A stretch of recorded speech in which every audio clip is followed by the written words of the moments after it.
Hello guys, welcome to my YouTube. This is Tina from ursneaker. Today I'm going to do a comparison review for this Yeezy Boost Citrin colorways. Yeah, so you can see from my camera that on my left hand this is the reflective pair, right? And on my right hand this is the non-reflective pair. So now let's do the details review for two of them together.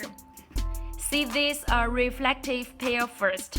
Yeah, check from the vamp to the lateral side. Yeah, check all details here.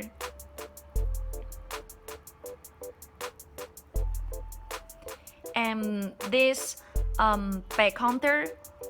Yeah, on the reflective pair, you will find that near this collar, on the lateral side, this part it will be reflective here.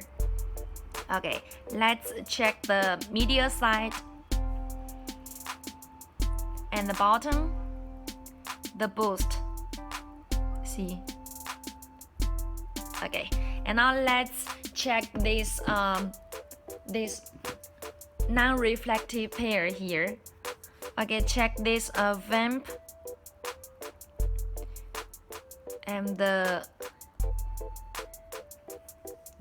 lateral side and the details on the back counter. Okay, check this side. Yeah, this part it will be non-reflective for this pair, Yeezy Citrins here. And this is the medial side. And this bottom and boost. Okay, so see. Check their difference. Their difference is on the back counters here. Check here. Yeah, this part and this part, their difference, right? Okay, so later we'll do the on-fit review for these two pairs of Yeezy Citrin colorways. Yeah, let's check it on the fit together.